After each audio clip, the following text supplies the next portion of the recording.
ఇదే అంశం మీద మనతో మాట్లాడటం కోసం యార్లగడ్డ రామ్ కుమార్ గారు భారతీయ జనతా పార్టీ నాయకులు ఉన్నారు. అలాగే అంబటి రామకృష్ణ గారు కాంగ్రెస్ పార్టీ ఏపీ అధికార ప్రతినిధి ఉన్నారు. అలాగే బాబురావు గారు సిపిఎం పార్టీ ఆంధ్రప్రదేశ్ సీనియర్ నాయకులు ఉన్నారు. మరి కాసేపట్లో మల్లెల లింగారెడ్డి గారు తెలుగుదేశం ఆంధ్రప్రదేశ్ సీనియర్ నాయకులు కూడా జాయిన్ అవుతారు. ముందుగా బాబురావు గారు నమస్కారం. నమస్తే.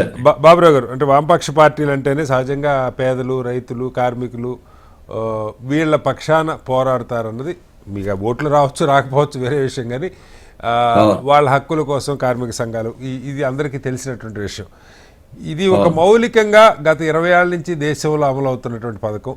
కొన్ని సందర్భాల్లో ఒకళ్ళిద్దరు ఐఏఎస్ ఆఫీసర్తో ప్రత్యేకంగా నేను పర్సనల్గా మాట్లాడుతున్నప్పుడు కూడా వాళ్ళు నిజంగా నేను ఎక్స్పెక్ట్ చేయాల పేదలకి డబ్బులు పంచడంగా చెప్తారు అన్నట్టుగా, ప్రైవేట్గా మాట్లాడుతున్నప్పుడు అన్న అలా చెప్తారు అనుకున్నా. కానీ ఇది ఒక అద్భుతం అని చెప్పి వాళ్ళు మాట్లాడారు. రూరల్ ఎకానమీ స్ట్రెంగ్తన్ కావడానికి, వాళ్ళ కొనుగోలు శక్తిని పెంచడానికి, తద్వారా ఇతర రంగాల మీద ఆధారపడ్డ వాళ్ళకి ఉపాధి పెరగటానికి, అన్నిటికి కూడా మొత్తంగా దేశంలో 60% ఉన్నటువంటి గ్రామీణ ఆర్థిక వ్యవస్థ బలపడటానికి ఇది ఎంతో దోహదం చేస్తుందని చాలామంది మాట్లాడతారు. మరి ఇప్పుడు కేంద్ర ప్రభుత్వం సరే పేరు గాంధీ గారి పేరు తీసేశారా లేదా అదొక అంశం అయితే, దానికంటే కీలకంగా ఆ పథకానికి ఇప్పుడు కేంద్రం తీసుకొస్తున్న పథకానికి తేడా ఏంటి, ఏం గమనించారు? మీరంతా వ్యతిరేకిస్తున్నారు, ఏంటి మీకున్న అభ్యంతరం? ఏం లేదు, గత 11 సంవత్సరాల నుండి ఎన్డీఏ బీజేపీ దీనికి ఒక రకంగా రెక్కి నిర్వహిస్తోంది, దీన్ని ఎలా అంతం చేయాలని. కానీ 11 ఏళ్లకి వాళ్ళ ప్రయత్నాలు సఫలీకృతమైన వాళ్ళు అనుకుంటున్నారు. ఇది ఈ చట్టంలోనే పేర్కొన్నారు. దీని ద్వారా గతంలో ఉన్నటువంటి నరేగా చట్టంలో ఉన్న అన్ని నిబంధనలు రద్దు అయిపోతాయి.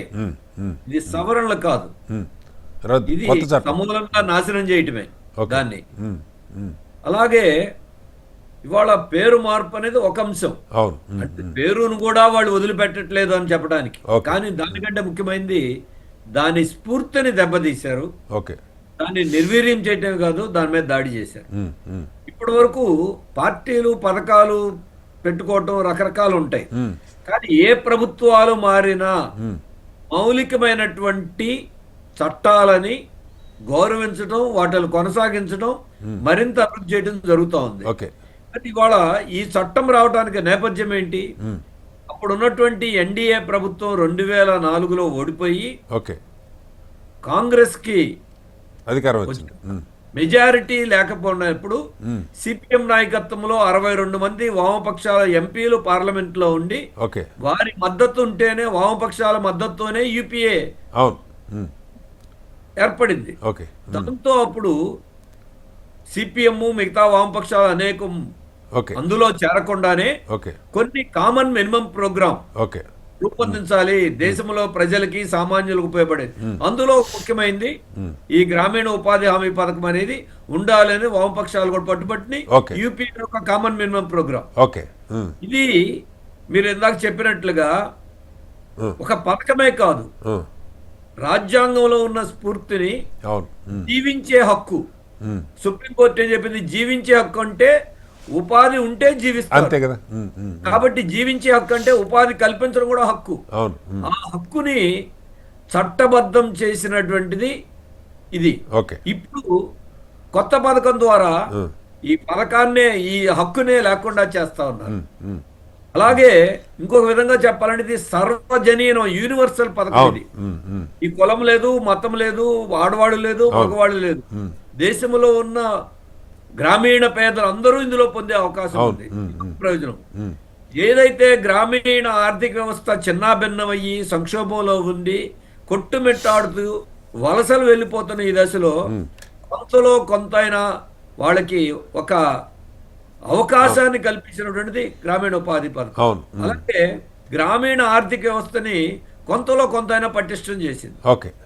మరొక వైపున వివక్షత, కులం పేరుతోనో స్త్రీలు పురుషులైన వివక్షతని కొంత మేరకు తగ్గించడానికి ఈ పథకం దోహదపడింది.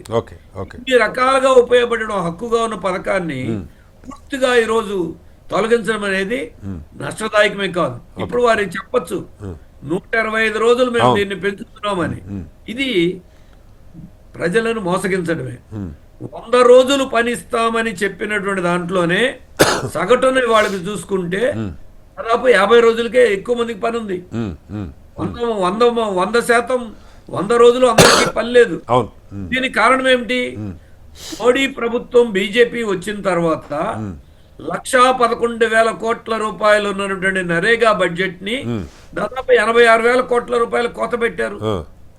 రకరకాల నిబంధనలు పెట్టి ఉన్నటువంటి కార్డుల సంఖ్యను కూడా కుదించేశారు. ఇప్పుడు ఇది ఒక విధంగా చెప్పాలంటే రాష్ట్రాల హక్కులని, ఫెడరలిజం యొక్క స్ఫూర్తిని దెబ్బతీస్తా ఉంది. 40% ఇప్పుడు రాష్ట్రాలు భరించాలన్నారు, ఇప్పటి వరకు 10%. తెలుగు రాష్ట్రాల మీదే సుమారుగా 4,000 కోట్ల రూపాయలు సంవత్సరానికి భారం పడుతుంది. గత 12 ఏళ్లలో రాష్ట్రాలు తెలంగాణ, ఆంధ్ర ఏర్పడిన తర్వాత 12 ఏళ్లలోనే దాదాపు 82,000 కోట్ల రూపాయలు ఈ రాష్ట్రాలకి గ్రామీణ ఉపాధి హామీ పథకం ద్వారా నిధులు వచ్చినాయి. ఇప్పటికే రాష్ట్రాలు అప్పుల్లో ఉన్నాయని మీరే చెప్తున్నారు. 40% వాళ్ళు పెట్టుకోలేరు. అప్పుడు ఏమైపోతుంది? నిర్వీర్యం అయిపోతుంది. అలాగే అసలు ఎక్కడికక్కడ గ్రామాల్లో మహాత్మా గాంధీ గారి పేరు పెట్టారు. మహాత్మా గాంధీ గారి స్ఫూర్తిని చంపేస్తున్నారు. అంబేద్కర్ గారి స్ఫూర్తిని చంపేస్తున్నారు. దానిలోకి వద్దాం సార్. పేరు మీరు అన్నట్టుగా పేరుది చిన్న అంశం అనుకుందాం. పేరులో కూడా చిన్నది కాకపోయినా పేరు కూడా చాలా కీలకమే. కాదని కాదు, గాంధీ గారి పేరు తీసేయాల్సిన అవసరం, గాంధీ గారి పేరు ఉండకూడదు. అందులో కూడా ఇంకొక రకమైనటువంటి రాముడి పేరు రావాలి, అది వాళ్ళ ఉద్దేశం. రైట్ సార్, మళ్ళీ వస్తాను. గారికి రాముడికి కూడా పోటీ పెట్టి రాముడిని దేవుడిని కూడా వాడుకునే రాజకీయం ఇక్కడ కూడా చేయటం అది బాధాకరమైనటువంటి అంశం. రైట్ సార్, మళ్ళీ వస్తాను. చివరిలో ఒక్క విషయం, ఇందులో తెలుగుదేశం, జేడీయూ భాగస్వాములుగా ఉండి వారి దీంట్లో నడుస్తున్న ప్రభుత్వంలో కనీసం వారైనా ఈ ఆర్ఎస్ఎస్, బీజేపీ ఎజెండా పేదలకు వ్యతిరేకంగా, రాష్ట్రాలకు వ్యతిరేకంగా ఉన్నప్పుడు గొంతు విప్పి వాళ్ళు అడ్డుకుని ఉంటే బాగుండేది. ఎందుకంటే వాళ్ళ ఆమోదం లేకుండా పాస్ కాదు.